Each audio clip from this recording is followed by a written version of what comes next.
नमस्कार दोस्तों। तो क्या है बिटकॉइन और बिटकॉइन को सबसे इजी लैंग्वेज में कैसे समझा जा सकता है दोस्तों बिटकॉइन एक डिजिटल एसेट है, एक क्रिप्टो करेंसी है, वर्चुअल करेंसी है जिसे आप छू नहीं सकते, छू करके महसूस नहीं कर सकते। अपने मोबाइल के अंदर डीपी ऐप के अंदर वॉलेट के अंदर आप इसको रख सकते हैं और ये ब्लॉकचेन के ऊपर काम करता है। ब्लॉकचेन क्या है मैं आपको किसी और वीडियो में विस्तार से समझाऊंगा। अब बात करेंगे दोस्तों बिटकॉइन क्यों बनाया और किसने बनाया। दोस्तों इसका रीज़न है क्यों बनने का 2008 के अंदर फाइनेंशियल जो क्राइसिस थी 2008 के अंदर, बैंकों की गलती की वजह से लोगों को बहुत नुकसान हुआ।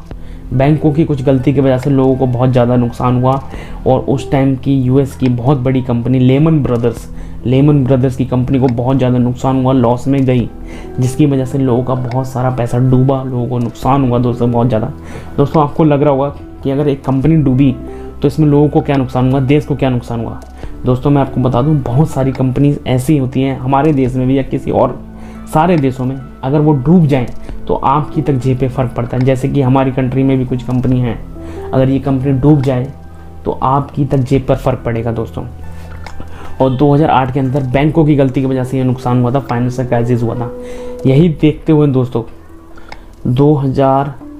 3 जनवरी 2009 को सतोशी नाकामोटो नाम के व्यक्ति ने बिटकॉइन को बनाया। उसने एक डिसेंट्रलाइज तरीके से बनाया। डिसेंट्रलाइज मतलब कि दो व्यक्ति हैं, ये बिटकॉइन इसको देता है तो इसके पास आएगा, ये बिटकॉइन इसको देता है तो इसके पास आएगा।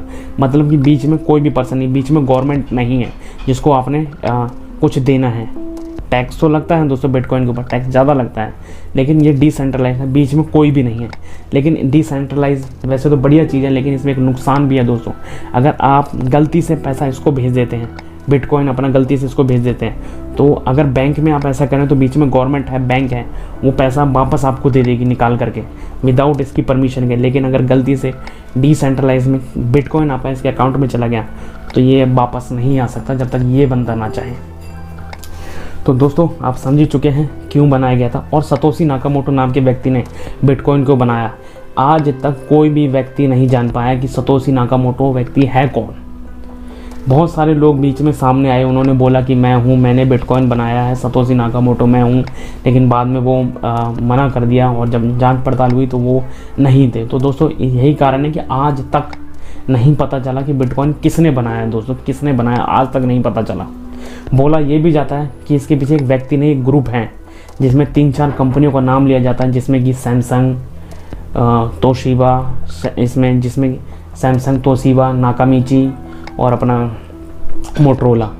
इनके जो सैमसंग का तोशिबा का ये सब लेकर के सतोशी नाकामोटो आप समझ चुके हैं।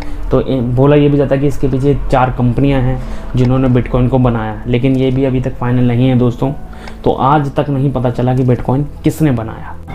और दोस्तों बात करेंगे बिटकॉइन के स्टार्टिंग प्राइस की। स्टार्टिंग प्राइस क्या था दोस्तों, बिटकॉइन जब बनाया गया था तो कुछ इस तरीके से सिस्टम बनाया था कि पहले ही तय कर दिया था कि टोटल जो बिटकॉइन बनेंगे वो बनेंगे 21 मिलियन, मतलब कि 2 करोड़ 10 लाख बिटकॉइन टोटल बनेंगे। Total bitcoin 2 crore 10 lakh bitcoin generate होंगे। लास्ट जो बिटकॉइन जनरेट होगा वो हुआ 2140 के अंदर, मतलब कि काफ़ी सालों बाद 2140 के अंदर।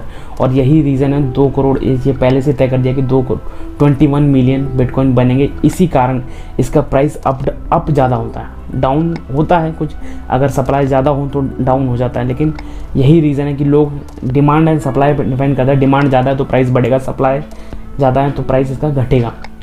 लेकिन लोग जब ज़्यादा खरीदते हैं, बिटकॉइन है कम, तो इस करके इसका प्राइस ज़्यादा बढ़ जाता है दोस्तों। और दोस्तों उसके बाद बात करेंगे इसका जो स्टार्टिंग में प्राइस था वो था $0.0008, मतलब कि 50 पैसे या उससे भी कम, मतलब कि 1 रुपये से भी कम दोस्तों था। और आज आप देख सकते हैं इसका प्राइस कितना है। आज 30 लाख प्लस इसका प्राइस जा चुका है। और अनुमान तो ये भी लगा जा रहा है कि क्या पता 1 करोड़ प्लस भी चला जाए। मुझे भी लगता है कि दोस्तों जा सकता है। क्यों जा सकता है? क्योंकि आपको पता है वायरस करके पूरे वर्ल्ड में लॉकडाउन लगा था तो काफ़ी लोगों को लॉसेस हुआ। लेकिन यही बिटकॉइन जो था इसका प्राइस बढ़ता चला गया। और लोगों का दूसरा रीज़न ये भी है बिटकॉइन को यूज़ करने में कि वो विदेश से पैसा भेजते हैं अपने परिवार को, जो कि कुछ ही देर में आ जाता है और पैसा कटता भी नहीं, बीच में जो टैक्सेस होते हैं वो लगते भी नहीं। तो सीधा अकाउंट में बंदे के आ जाता है। तो यही रीज़न है कि बिटकॉइन का प्राइस बहुत बढ़ता है। और स्टार्टिंग प्राइस क्या था, अगर हम लोग स्टार्टिंग में 100 रुपये के भी बिटकॉइन खरीद लेते हैं तो आज हमारे पास 10-20 करोड़ रुपया होता दोस्तों। अगर 100 रुपये के भी बिटकॉइन हम या हमारे घर से कोई ख़रीद लेता, 2009-10 में ख़रीद लेता, 11-12 में ख़रीद लेता दोस्तों। अब बात आती है दोस्तों हम बिटकॉइन कैसे खरीद सकते हैं दोस्तों। तो दोस्तों इसके लिए बहुत सारे एक्सचेंजेस हैं, डीपी ऐप्स हैं, जो कि वॉलेट्स हैं, जो कि आपको मदद करते हैं ये बिटकॉइन ख़रीदने में। बहुत सारे ऐप हैं, आप सर्च कर सकते हैं अपने तरीके से कि कौन सा ऐप बढ़िया है, रेटिंग पढ़ सकते हैं उस ऐप की, आप देख सकते हैं इंडिया में कौन सा चलता है या बाहर कौन सा चलता है, क्या चक्कर है क्या नहीं है, सारा कुछ आप देख करके उस ऐप को यूज़ करें और उस ऐप के अंदर जा करके आप बिटकॉइन को ख़रीद सकते हैं दोस्तों। ये रीज़न होता है। अभी दोस्तों जिन लोगों को बिटकॉइन के बारे में नहीं पता, जो नई तरीके से बिटकॉइन की जानकारी लेना चाहते हैं कि हम बिटकॉइन में आज पैसा लगाएंगे तो कल जा करके बहुत पैसा कमाएंगे हम, लोगों की एक मानसिकता होती है जब कोई चीज़ नहीं पता होता, जैसे शेयर मार्केट या बिटकॉइन के बारे में ना पता, तो लोगों को क्या लगता है कि हम आज जाते हैं बिटकॉइन की नॉलेज लेते हैं और एक बिटकॉइन लेकर के या कोई और भी क्रिप्टो करेंसी है जिनका प्राइस कम है, 2 रुपये 3 रुपये 40 रुपये 50 रुपये, उनको हम एक लेकर के डाल देते हैं और आज से 20 साल बाद या 5 साल बाद या 10 साल बाद जब इसका 40 लाख 1 लाख जो भी प्राइस होगा तो हम करोड़पति बन जाएंगे। लोगों की एक मानसिकता है कि 1-2 लेकर के डाल देंगे तो हमें बेनिफिट मिलेगा। नहीं दोस्तों, क्रिप्टो करेंसी के अंदर लोग डेली का लाखों रुपए कमाते हैं। कैसे कमाते हैं, मैंने भी कुछ कमाए, 10-12 हज़ार रुपये मैंने कमाए थे 1 महीने के अंदर। मैंने थोड़ा सा रुपया लगाया था, मैं बताता हूँ कैसे लोग कमाते हैं। मान के चलिए बिटकॉइन का प्राइस तो आज बहुत ज़्यादा है, बहुत ज़्यादा, आप नहीं खरीद सकते, लेकिन और भी बहुत सारी क्रिप्टो करेंसीज़ हैं, जैसे कि रिपल वगैरह हो गया, मैटिक वगैरह हो गया, और आप देख सकते हैं बहुत सारी क्रिप्टो करेंसीज़ हैं। टोटल जो क्रिप्टो करेंसीज़ हैं पूरे वर्ल्ड में 4000 से ज़्यादा हैं दोस्तों, 4000 से ज़्यादा क्रिप्टो करेंसीज़ हैं। तो लोग क्या करते हैं मैं आपको बताता हूँ, जैसे 1-2 रुपये वाली जो क्रिप्टो करेंसीज़ होती हैं उनको लोग ना ज़्यादा मात्रा में ख़रीद लेते हैं। मान के चलिए आप कोई 2 रुपये का, जैसे एक टाइम था कि मैटिक का प्राइस था, जो मैंने लिया था मैटिक का प्राइस था 2 रुपये मैटिक का प्राइस 2 रुपये चला था और मैंने 10,000 के ले लिए, तो कितने हो गए मैटिक, मेरे पास 5,000 मैटिक हो गए। अब वो 1 महीने के अंदर 1 रुपया बढ़ गया, तो मेरा 1 महीने में 5,000 रुपये आ गया दोस्तों। और बीच में अभी कुछ टाइम पहले की मैं बात करूँ तो बीच में इतनी तेज़ी से पैसा बढ़ा कि लोगों, जैसे मान के चलिए आपने जो सस्ते क्रिप्टो करेंसीज हैं आपने 10,000 ले लिया, अगर एक दिन में 1 रुपया बढ़ा तो एक दिन में आपने 10,000 कमाया दोस्तों। लॉस भी हो सकता है, लॉस भी है, लेकिन आपकी समझदारी पे सब कुछ डिपेंड करता है दोस्तों।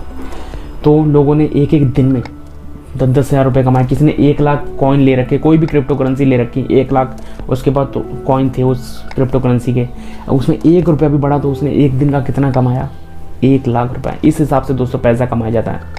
लोगों की, जो नए लोग होते हैं उनकी मानसिकता होती है, उनको गलतफहमी होती है कि हम एक लेकर के डाल देते हैं, 5 साल बाद 6 साल बाद जो भी प्राइस बढ़ेगा हम अमीर बन जाएंगे। उनकी एक गलतफहमी होती है दोस्तों इस चीज़ में। तो दोस्तों उसके बाद बात करेंगे स्कैम्स के बारे में। दोस्तों मैं आपको बता दूं, आपको लगता होगा कि बिटकॉइन में, क्रिप्टो करेंसी में स्कैम्स नहीं होता। दोस्तों बहुत सारे स्कैम्स होते हैं, जैसे आपने अमित भारद्वाज का स्कैम सुना होगा या फिर ये स्कैम सुना होगा, और भी आप बहुत सारे स्कैम्स, यही नहीं हर जगह स्कैम्स हुए थे क्रिप्टो करेंसी के अंदर। और दोस्तों मैं आपको बता दूं क्रिप्टो करेंसी में फ्रॉड्स और आपके सामने कैसे आएंगे। बिटकॉइन वगैरह आप खरीदते हैं या जो वेरीफाइड ऐप्स पे क्रिप्टो करेंसीज है वो खरीदते हैं, वो तो ठीक है। बहुत सारी कंपनीज दोस्तों लॉन्च होती हैं, बहुत सारे लोग आपको कॉल करेंगे कि ये कंपनी यहाँ थाईलैंड में लॉन्च हुई, वहाँ लॉन्च हुई, ये टोकन आया है, ये टोकन आया है, आप इसको खरीदिए, आज इसका प्राइस 40 रुपये है, 1 साल बाद 6 लाख जाएगा, ये जाएगा वो जाएगा।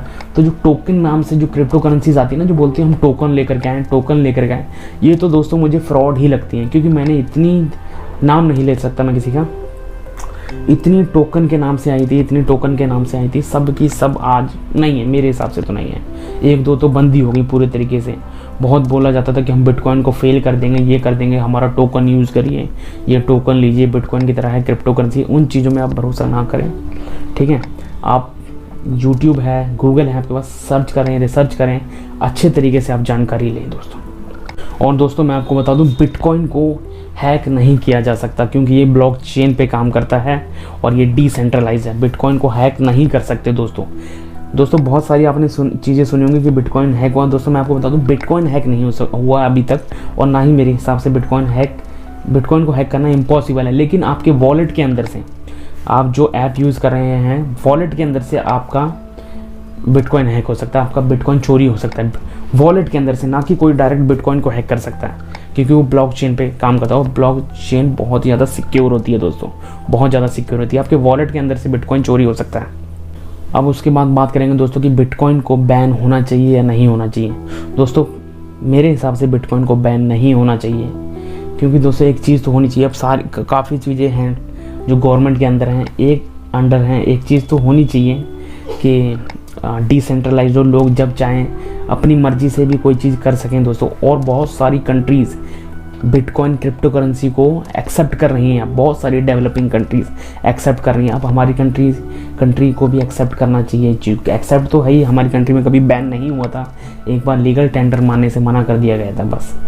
तो मेरे हिसाब से इसे बैन नहीं करना चाहिए। ये डिसेंट्रलाइज्ड है, बहुत बढ़िया चीज़ है, लेकिन इसका दुरुपयोग होता है। बोला जाता है कि इसका मिसयूज़ हो रहा है, टेररिस्ट इसका यूज़ करते हैं या कुछ और ड्रग माफिया इसका यूज़ करते हैं। तो दोस्तों गवर्नमेंट इसके लिए रूल्स बना सकती है कि हाँ जितनी भी ऐप्स हैं उनके ज़रिए किसने कितने तरीके से बिटकॉइन खरीदे, कहाँ से आए, इसकी जानकारी गवर्नमेंट ले सकती है, लेकिन इसको बैन ना किया जाए। और वैसे भी ब्लॉकचेन में हर ट्रांजैक्शन रिकॉर्ड होती है, ये नहीं पता चलता ये बंदा कौन है या इसका एड्रेस क्या है, लेकिन हर चीज़ ब्लॉकचेन के अंदर रिकॉर्ड होती है। और बाकी अगर गवर्नमेंट को ज़्यादा सिक्योरिटी चाहिए तो जितनी भी ऐप हैं, जितने भी एक्सचेंजेस हैं बिटकॉइन के, क्रिप्टो करेंसीज़ के, उन पे वो नज़र रख सकती है, उनसे वो डाटा ले सकती है कि इस व्यक्ति ने कितने खरीदे, सारे व्यक्तियों पे नज़र रखी जाए, ये चीज़ कर सकती है दोस्तों। लेकिन बिटकॉइन को बैन नहीं होना चाहिए मेरे हिसाब से। तो दोस्तों इस वीडियो में इतना ही था। वीडियो को शेयर करिए, लाइक करिए और अपने यारों दोस्तों के पास भेजिए, जिस किसी को भी बिटकॉइन के बारे में और कुछ भी आप जानना चाहते हैं, कोई और भी जानना चाहता है तो नीचे कमेंट करके बताइए मैं किस चीज़ के ऊपर वीडियो बनाऊं दोस्तों। तब तक के लिए नमस्कार।